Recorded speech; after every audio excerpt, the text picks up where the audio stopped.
Assalamualaikum warahmatullahi wabarakatuh. Hari ini kita akan belajar tentang pengaruh gaya terhadap gerak. Tujuan pembelajaran kita hari ini, satu, melalui kegiatan pengamatan dan diskusi, peserta didik dapat menganalisis pengaruh gaya terhadap gerak.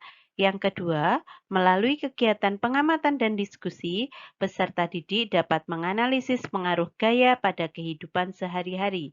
Dan yang ketiga, melalui kegiatan praktikum dan diskusi, peserta didik dapat menyajikan hasil penyelidikan pengaruh gaya terhadap gerak benda.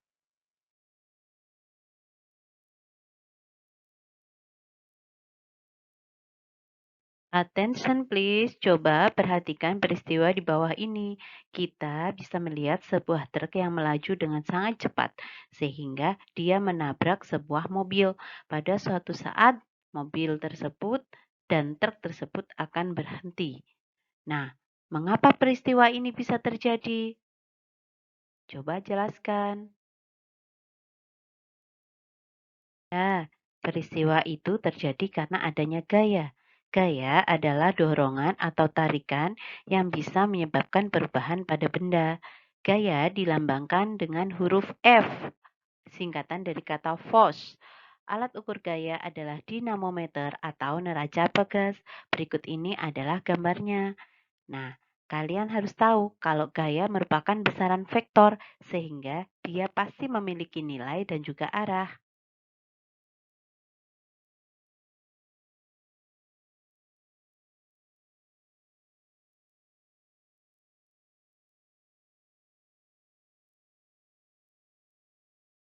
Berikut ini Ibu sajikan perubahan-perubahan yang terjadi akibat adanya gaya.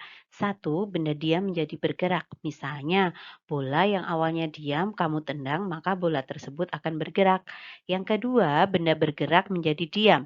Misalnya, saat kita naik sepeda dan ada teman kita yang menarik dari belakang, maka karena adanya gaya gesek, maka kita akan diam atau berhenti. Yang ketiga adalah bentuk benda akan berubah. Misalnya, saat kita memberikan gaya dengan menekan plastisin, maka bentuk plastisin pasti akan berubah. Yang terakhir, arah gerak benda juga akan berubah. Misalnya, saat kita membelokkan setir mobil, maka arah mobil akan berubah.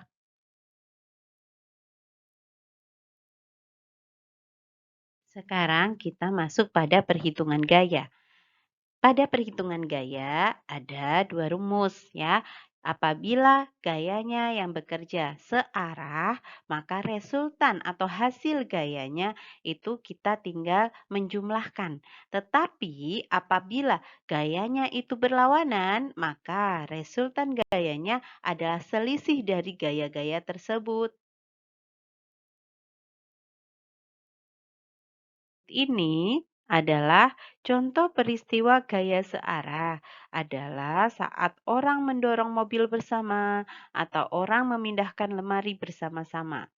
Dan contoh peristiwa gaya yang berlawanan arah adalah orang yang bermain tarik tambang.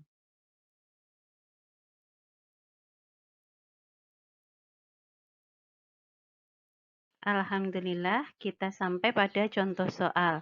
Perhatikan gambar di bawah ini. Terdapat tiga buah gaya yang bekerja pada sebuah benda, yaitu F1 80 Newton, F2 30 Newton, dan F3 70 Newton.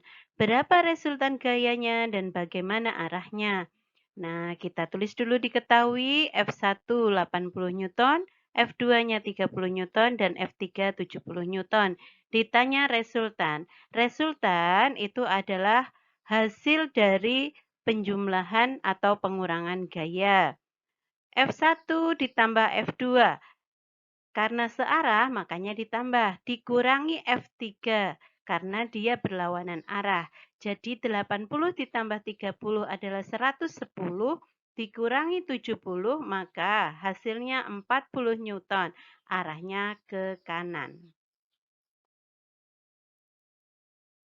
Terima kasih atas perhatiannya. Semoga bermanfaat. Assalamualaikum warahmatullahi wabarakatuh.